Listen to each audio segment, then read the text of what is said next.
Hello and welcome back to Flute Fundamentals. My name is Chelsea Tanner. I am a flutist and a mindset coach for musicians. Today we are talking about the endless amounts of exercises that you have at your disposal as a flutist. We have Taffanel and Gobert, we have Reichert, we have Moise, we have all of these studies, we have the Baker book, we have so many different methods, so many different written out ways to practice all of our fundamentals. But here's the thing, the way that I think about exercises is they are neutral. They are notes on a page. They do not dictate, and doing them alone does not dictate how well you'll be able to play the flute. Now, the reason I mention this is because there is so much stuff out there. As flutists, we are kind of hyper type A and just want to create things and resources, and we have so many ideas, which is amazing as kind of a personality type, but that leaves a lot of potential overwhelm. So today I want to introduce how you can do exercises and what working on fundamentals through exercises really means. Something I've thought about a lot is the fact that every amazing flutist says to do Taffanel and Gobert exercises, the daily exercises, and Moise. And I think about how many students play Taffanel and Gobert. We used to have Taffanel and Gobert tests when I was in school. And a lot of times we think the exercise alone is what is going to get us where we want to go. But I think about that and I think, well, if it were the exercise, then everyone would sound like the best flutist in the world. Everyone who practiced those exercises would sound amazing. And we know that that's not true, because it isn't the exercise alone that makes the best flutists sound like the best flutists. It's their thought and process behind those exercises. Now, this is something I think is really important because it affects how we practice. When we think about working on fundamentals, we usually think, oh, my scales and arpeggios and my long tones, and just doing them will be enough. I actually don't think so. And it's not that it isn't enough, it's just not the most effective way to practice them. This is why I love to give fundamental frameworks to every single aspect of flute playing. The last few weeks we're on high notes and low notes. We have the garden hose analogy. We are learning the physical fundamental principles of the instrument so that when you practice whatever you're practicing, it doesn't actually matter what you're practicing, you will apply that physicality to what you're doing. If you don't apply the physicality and you don't change anything in between every time you try to play something, you're likely not going to make a huge change. That's the definition of insanity, right? Like doing the same thing over and over, expecting a different result. Nothing wrong with that. It's just not as effective. Now, I don't want to say efficient because I don't know why we're obsessed with efficiency in music, but effective is the word I like to use. Now, how do we know exactly what to work on? Well, I would question exactly why you're doing exercises. Why are you playing an arpeggio pattern? Is it for your fingers? Is it for the evenness of your fingers? Is it for the sound or tone quality? Is it for dynamic practice? Are you intentionally putting in dynamics to your fundamental exercises? What is your focus and what is your goal? And then use the exercise to reach your goal. Right? It's sort of like if I want to, get better at sprinting, I'm probably going to cross train. I'm probably going to do a lot of squats. I'm going to lift some weights. I'm going to get really strong because I need powerful muscles. Now, if I'm long distance running, I probably won't try to bulk, right? Because I need to be running for a very long time and I don't want to be weighed down. The same thing goes for whatever you're working on. If you're working for tone quality, then don't be down on yourself for how many times you had to breathe. That's not the goal. If you're working for articulation and clarity of articulation, pick a fundamental exercise that you know in your fingers. So you don't have to think as hard about that. Whenever we don't have a goal and we just try to do the exercise to do it, we're trying to accomplish about 8 things at one time. Our sound, maybe vibrato, our air, we're learning how our fingers are supposed to go. There's so much going on. And so the more you can eliminate aspects and hone in on 1 or 2 things, the more effective that exercise is going to be for you. Now, you get to decide how you want to play each exercise based on what your goals are. And what your goals are can be, maybe you were really inspired by the consistency of sound someone had on every note. So that's your goal. How do I link one note to the next? How do I create the same quality of sound from this note to the next one? Maybe that can be done with Moise. That's his whole premise, right? And then maybe you're like, okay, well, I've done that with long tones, but I can't do it quickly and in all registers. Then maybe you practice Tafanel and Gobert number 10 or Tafanel and Gobert number 12, the arpeggios. And then you think, oh, well, the smoothness of intervals sometimes isn't always there, and my air doesn't feel like it's connecting all the notes. Then maybe you do number 13. And maybe you do it at a slow tempo. And maybe you don't start on the highest notes. This is all to say you can use all of these exercises for you.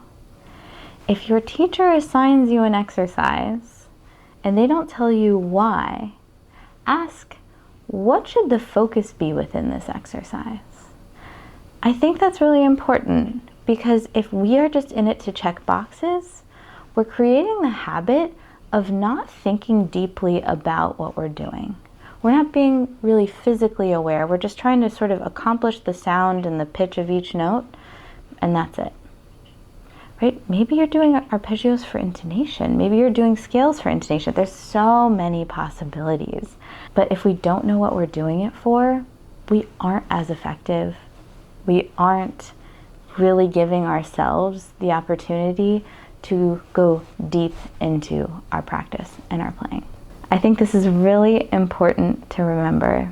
Whatever concepts you're working on, meaning physical concepts, like I talk about in previous episodes, just how much space is in your mouth, what's your body like, how are you showing up physically to the instrument, what are you inputting into the instrument? That's what the focus should be. And then seeing whether that input created the output you wanted. Not just, I hope it comes out. That's not really creating and crafting a way of playing. That's simply hoping. And that does not feel grounding when you're on a stage in front of people, if you're performing, or in a lesson when you have to show up for your teacher. That is not what's probably going to get you to where you want to go, at least not as quickly. So contemplate the input, the fundamental concepts you know. So you know that you want your throat to be open. And I do that by making sure my jaw and ears are relaxed and the back of my tongue is wide and inactive. So if I'm practicing that specifically, then I can play probably, hopefully, something I know technically pretty well. And if I'm applying that to a certain register and I want to get really comfortable with that setup in the high register, for example, maybe I'll do Tafanel and Gobert number 1 in the 3rd octave, starting on a high D instead of a low D.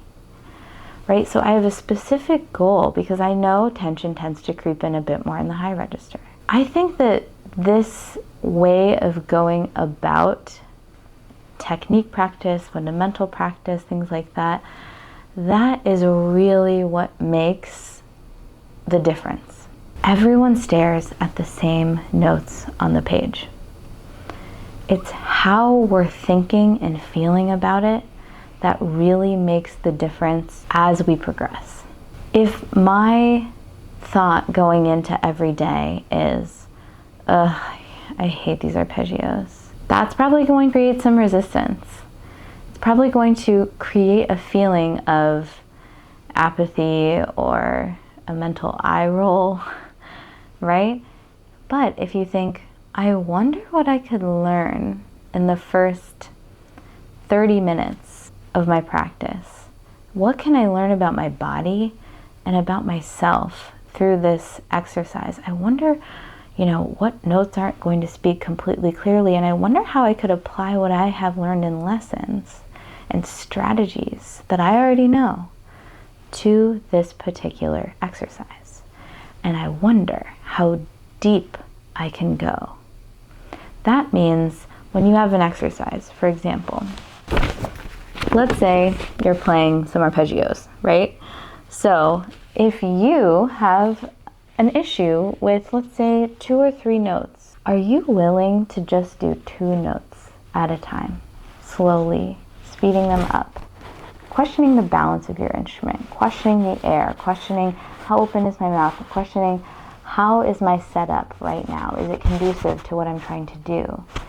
Your time and investment in figuring out those 2 notes when you're practicing your fundamentals is the entire point of practicing fundamentals.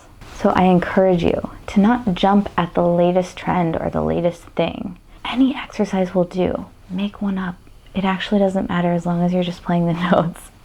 What matters is how you're doing it and how you're thinking about it and how you're putting yourself through your paces and really observing, really noticing what's working, what's not working. And what that means is what input is working and what does the output sound like. And not taking that to be good or bad, but it's just information. It's just information to know. So you can get the most out of what you're putting into the instrument. Because once the sound comes out, it's too late. You're actually listening to how your body is set up. So it's a millisecond, but it's in the past, right? How your body is set up is creating the output, creating your sound. So if you want to change the output, you have to change the input. There's not really a way to not do that. And if you do that by thinking differently, like, oh, I want you to think of a flower blooming here, or think low for high notes, or something like that, notice that if that's suggested to you, what are you actually changing physically if that's working for you? Because in a moment of pressure or stress, thinking is not your best asset, because you're probably in fight or flight, you're probably feeling a little uneasy. Physical touch points are your best friend. Knowing exactly what you're doing physically will actually really, really help you and help you rely on your own practice. How do you know if you can trust your practice? Trusting your process of what you need to do physically in each moment is an amazing first step. I think we're going to get into having an oral expectation and what to think about as you're actually performing in a different video. And I actually have one linked. It's like a quick iPhone video with my little whiteboard, and it kind of goes over what to talk about as you're performing and how to practice when you get distracted and how to come back. So check that out if you're interested. It's like a little 5-minute video, and I will see you next time.